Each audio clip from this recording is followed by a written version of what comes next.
It is 4 p.m. and we start things on time in EA Global, so I say we get started.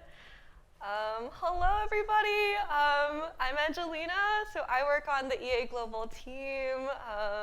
If you wouldn't mind, my first request would be, this is the kind of session where I'm gonna ask you to do things and gonna ask you to talk to people. If you're comfortable doing so, would you mind coming in a little bit if you're not sitting next to someone? Might be nice for you to come in so you have people to talk to. Cool. Thank you very much. If you wouldn't mind closing the doors, please. Thank you. Awesome. Cool. So welcome to EA Global. I'm so excited to have you. So in this session, I'm going to go over just 8 tips for newcomers at EA Global, kind of explain what this thing even really is. This is the kind of session where I'm going to ask you to do a couple of things. The goal is at the end, you're going to have reached out to at least one new person to talk to, and also hopefully get just a better sense of what you want to do with your time here. Cool. So jumping right into the first thing here. Whoop. Great. So here's tip number 1. So I work on the EA Global team, as I said. And on the team, one of my jobs is to read a whole bunch of attendee feedback data. And the one thing that people tell us that they wish they did more is plan their EA Global. And I think when I look at people who get a lot of value out of these conferences, the thing that seems to distinguish them is that they come in with a pretty clear sense of what they're trying to get out of the conference, and then they're able to actually execute that goal. So I know it's the premise of this session was that you're first-time attendees, so it's pretty normal and natural to be I don't really know, what can you offer me, what the goal should be. So if you're feeling a bit like that, you're okay, I'm here now, I guess I want to learn a little about EA, make a couple of friends maybe, but not have a great sense of exactly what you're here to do. I wanted to throw some ideas at you of the kinds of things that do happen at each EA Global and do a little bit of goal setting here. So what are awesome outcomes, top tier outcomes from EA Global? Here are some classics, and each of these categories are things, again, that do happen EA Global. They're not just things I've pulled out of my, pulled out of my brain. So the first one I think is pretty classic. It's if you're the kind of person, you're kind of early in your career, maybe you're thinking about different types of job options. You're okay, maybe I could do something opsy, maybe a bit of community building, but not super sure. I know about a bunch of organizations, but I've only really read about them online, so I'm not really sure what the culture fit is. So here's one awesome outcome and how you might craft your conference agenda to get there. If you're that kind of person, maybe what you'll do here is you'll look at our agenda, be okay, Mercy for Animals and a bunch of other cool animal orgs are coming to the career fair or something like that. Oh, I guess other animal orgs are coming to the career fair. So I'm going to go there. I'm going to find the orgs I'm interested in. I'm going to talk to people from those teams. If there are really cool job opportunities, maybe what I'll do is I'll schedule some one-on-one requests with those particular people.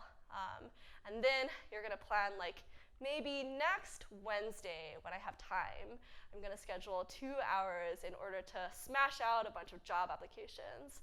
And so that's one example of how people use EA Global to achieve really awesome outcomes.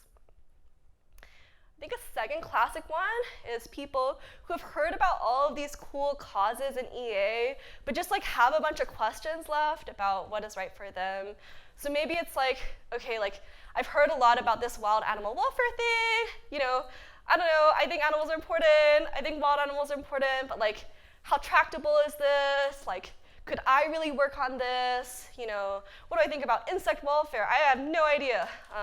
So if you're the kind of person that has a bunch of questions about cause prio, and you're coming here because yeah, you're just like pretty unsure, and you're trying to figure it out in terms of what you want to do with your time. Your conference experience might look like, okay, like I'm gonna really sit down and think about what my cruxes are. I'm gonna make a list of those, and then I'm gonna find the researchers who do the research on this kind of topic and ask them the questions and explain that, you know, this is like pretty important for me in determining what I wanna work on. And then after this conference, I'm gonna sit down, write about what I've learned, maybe read a couple of articles, and feel a bunch more clarity over, yeah, what I want to do. Third, kind of like classic example.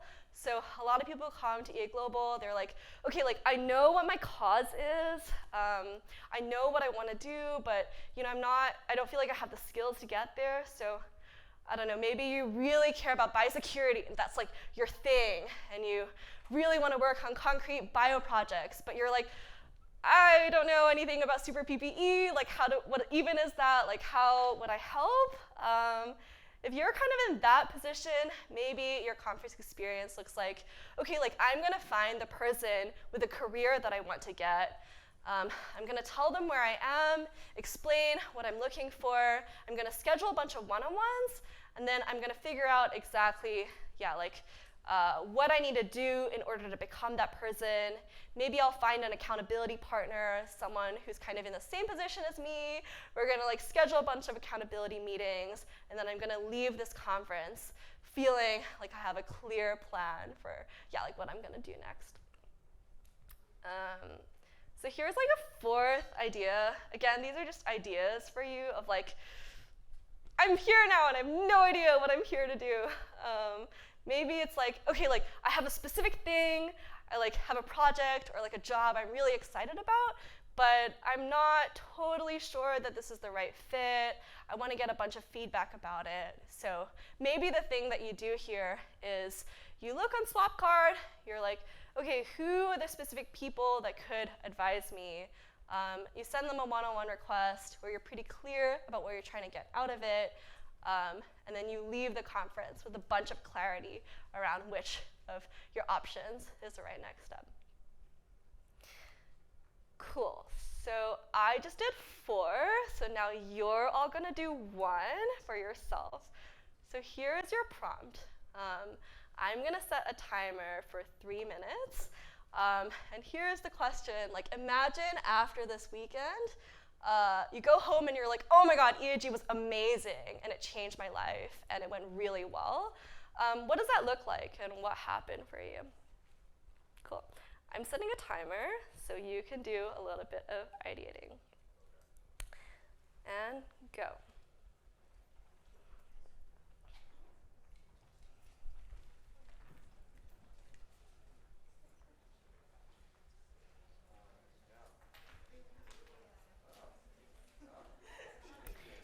If you're looking for, so why don't we do a little silent 2 to 3 minute, like thinking by ourselves, and then we'll break out into little discussions.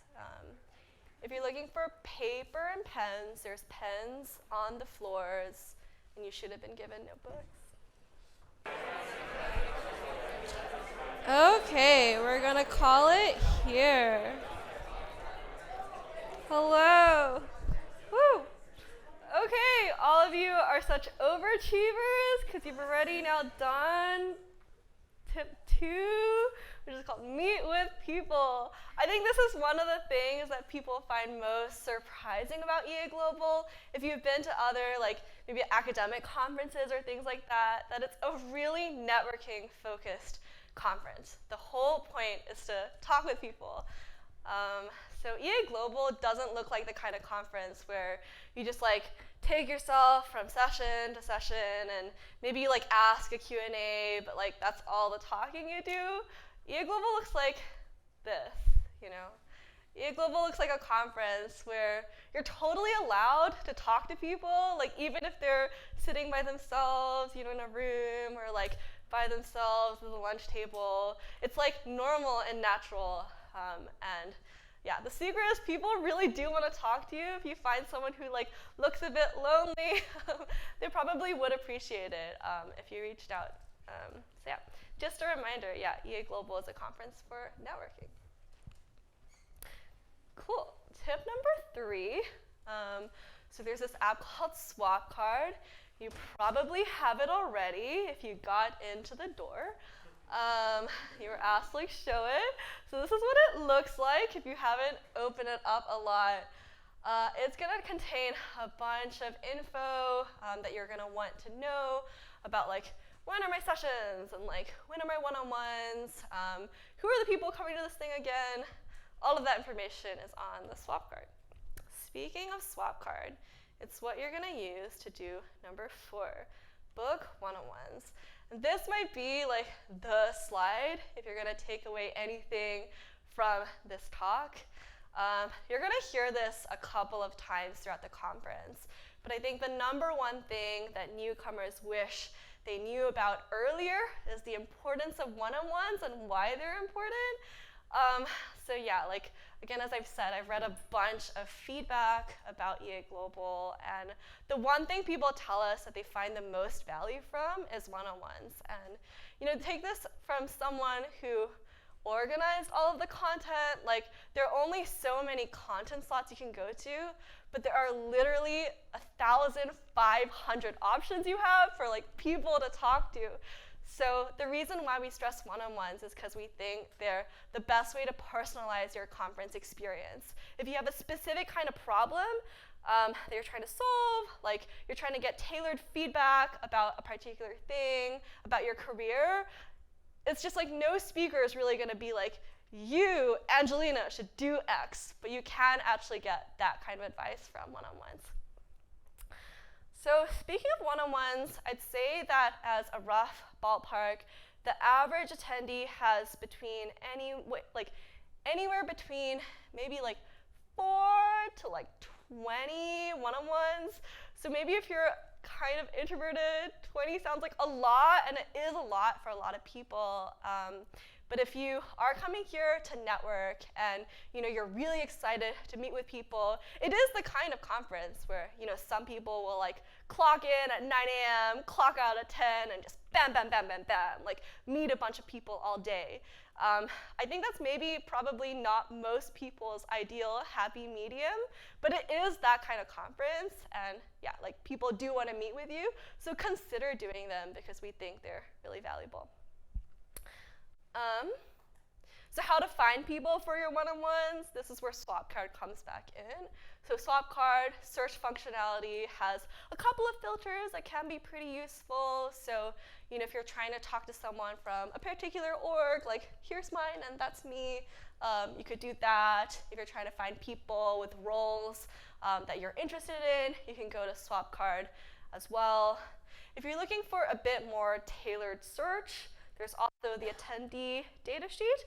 So this is called attendee data on the Swapcard. If you open it up, it's one of those buttons. And here you can Control F and search for specific things that you're interested in. So if you want to talk to eventsy people, you can do that there. Or you want to talk to I don't know, only global priorities researchers who have below 5 years of experience. Those are the kinds of queries that you can only execute on this spreadsheet. Cool. So we talked about one-on-ones, why they're important, how to find the people to talk to. And now I want to talk a little bit about just it's you found a person on the Swapcard, you're I want to meet with you, thinking about how to craft that first message. And so the thing I'll say here is even the lower request one-on-ones, if you're the kind of person and you kind of know yourself and you're if I have to think about it a bunch, I'm just not really going to do it, then even the lower effort one-on-ones are just totally fine. People do them all the time. A message like this, it tells me that, okay, great, this person knows who I am. They know that I do events things, and that's why they're reaching out to me. That gives me a bit of context on what kinds of causes they're interested in, and it tells me okay, great, this is someone who probably is maybe a bit younger in their career, is looking for specific advice. So this is totally fine. But if you want to up your one-on-one game, and this is a workshop, so we're gonna think about leveling up a little bit, yeah, here's something a bit more descriptive.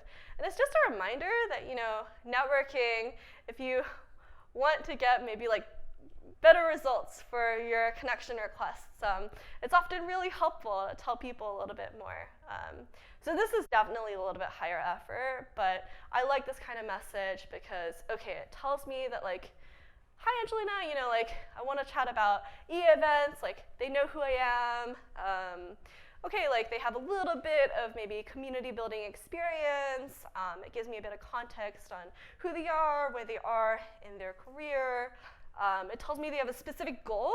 It's like, oh great, like this person, even if they haven't thought about it that much, maybe they have like a specific angle and framing that they're looking for, and it helps me to gauge whether or not I'm the right person to talk to them. Yeah, and the other thing that I like about this is that it tells me exactly like what kind of advice they're looking for. So it's like, okay, like I'm trying to make some executive decisions around how large a conference is. I'll scan my brain and be like, great, maybe Ollie in our team who does a bunch of community events would be a good fit to talk to you. So just a reminder that if you're a bit more descriptive in your message requests, people will be able to help you much better. So here's the part where I'm going to ask you to do a little bit of like connecting yourselves. So we're going to get out our phones, and we're going to think about one person that we were meaning to connect with, or find someone on Swapcard that could help us achieve our goals. And my prompt for you is to spend a little bit of time on a one-on-one request and tell them like who you are, what you're asking for, and why they're the right person for you. I'm going to set a 5-minute timer, and yeah, you're going to do that. Hello, hello. All right.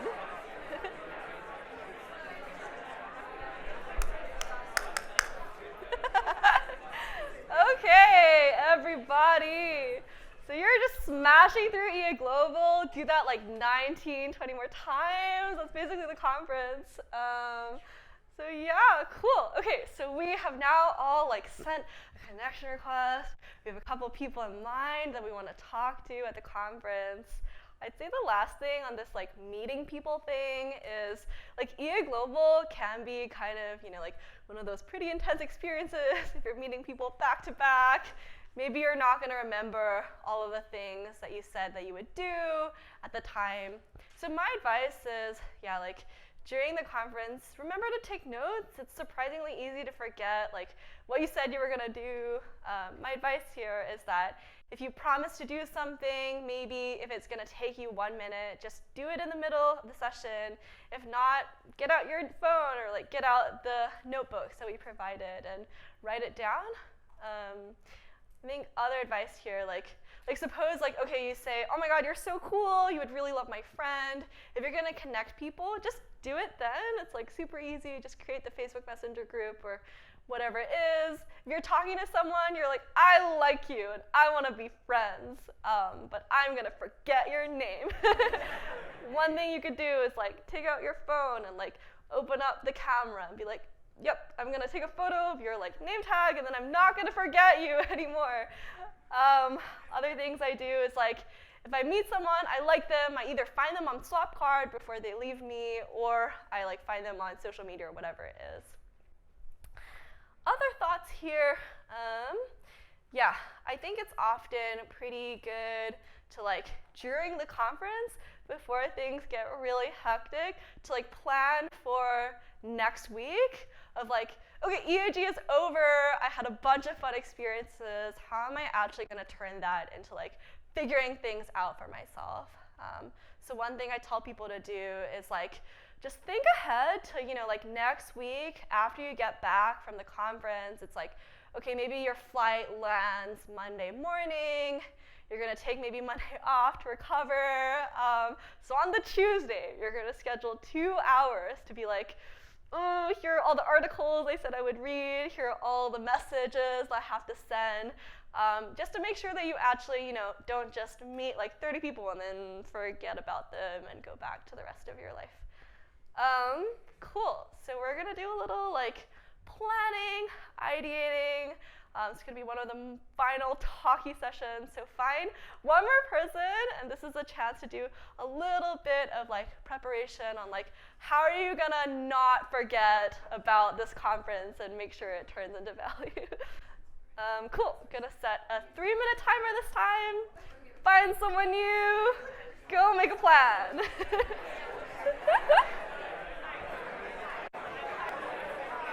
Okay. Hello. Woo. Thank you so much. Woo. Power fist. If you wouldn't mind sitting down. Me people, but when I say you to, kidding. Cool. Thank you all. Awesome. So you're just like doing EA Global. This is kind of the magic of EA Global. Yeah, when I think about what I love about this conference, it's the sound of lots of people talking and making connections. So yeah, I think we're like on slide 7 now. 7th tip. So there is also content at EA Global. You're at one of the content sessions. As someone who organizes the content, the advice I'd give here is, approaching content the same way you would approach like one-on-one requests. It's like attend content with purpose.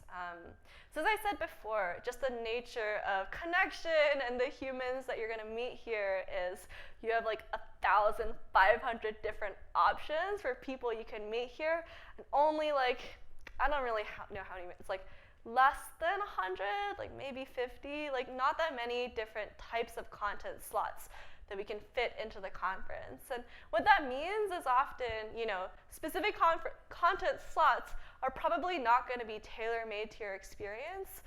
That being said, we hope to offer the kind of conference where everyone has at least like 1 or 2 things that they're really excited about going to. So that's all I would say there. It's approach content with purpose. It's like pretty easy to just like go on Swapcard and like click, click, click, click, click. It's like, okay, I'm just gonna like fill my day with talks. And one-on-ones are just like a bit more effortful. Like you have to think about it and like write a message, and you can't just be like schedule, send. And so what that means is like, I find that a lot of people go from content slot to content slot, and then they come out of EA Global being like, wait, why? I don't feel like I got as much out of this. I don't really know that many people. So if that is you and you've just like gone bam, bam, bam on the Swapcard, maybe this is like a gentle note to be like, ooh, like, do I actually want to go to all these things, or would I rather spend my time in other ways? Just a reminder that at this conference, we do have kind of limited capacity for the slots. So yeah, like if you know that you're just like not gonna show up, maybe as a courtesy to others, unenrolling yourself might be just like a nice gesture to your fellow EAs in this community. The final thing I want to say here, it's at the end, not because I forgot about it, but because it's the thing that I want you to remember when you walk away from this session is, yeah, do take care of yourself and the others in the community. I know EA Global can be kind of a stressful experience for some people, and yeah, just like every EA Global, I know of a couple of people who kind of go really hard on the Friday and Saturday. They're like super excited, do all the talks, have like 15 one-on-ones like every day, and they go to like all the after parties, and then they wake up Sunday and they're like, oh my God, it's like 10 and I've slept for 2 hours. I'm just not gonna be able to make it. Yeah, and so I think, yeah, a lot of people are gonna tell you that your one-on-one time is valuable, your EAG time is valuable. I think both of those things are true, but yeah, just a reminder that what that means is that taking care of yourself so that you like can do the conference in a sustainable way is also important. Yeah, so please like remember to sleep. Yeah, it's like kind of basic, but it's the kind of thing that you can forget about. In order to help with like the sleep situation, we do have like a chill out zone upstairs. So this time, the mezzanine, which is like, if you go outside, it's like right up the stairs. We've reserved exclusively for like friendship, chill, bonding, board games, conversations, no one-on-ones allowed. So if you're looking for a place to like escape from content, hecticness, that's one good place I'd recommend just going to. There's a nap room, there's a quiet working room, a parent's room, some other good stuff upstairs. So that's what I would recommend. In terms of like the food and the feeding yourself, if you're like going from one-on-one to one-on-one, we do have just like food scattered across the venue. We're gonna have catering like from when the doors open to when they close. So like there's just like no excuse, just like go up and get something. If you can't find food, just like turn yourself 360 and you'll probably find something. Yeah, I think the other thing to note here is, at the end of the day, like EAs, even the ones who have like fancy job titles or like a bit famous and you've like read their blog posts or whatever, like they're just humans, they're just like normal humans. And what I'd say here is just like we're a community. I don't know, it's like a bit cheesy, but it's like I feel connected to everyone here based on pretty unusual sets of values that we all care about. And I don't know, like one of my favorite things about EAG is just watching people come together and take care of one another. So I wanted to leave you with that. The final note here is like, if there are things that crop up, you're definitely not alone and you do have a support team here. If there are any interpersonal issues that come up with, maybe another attendee or something else happens, if you're feeling kind of overwhelmed, kind of stressed, and you could use someone to talk to, we do have support for you. So Julia Wise, for instance, works at CEA. She works on the community health team, and she is a former social worker who's, just really used to dealing with things like this.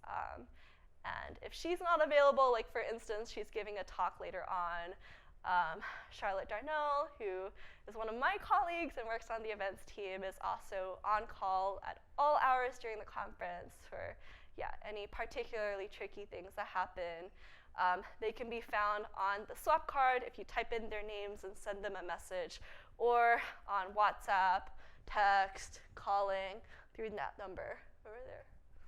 Cool. So we have a little bit more time here. So what I'd suggest is if you want to use the time to like talk to other people, mingle, or like make a little bit of a plan for what you want to do with your EA Global, you're very welcome to do that. The other talk will start on the dot at 5, I believe. If not, if you have questions, you I don't know, have a Swapcard bug or whatever and you need help with it, I'm going to be holding office hours, so we're going to walk that way. Thank you so much. I'm very excited you're all here. Thank you.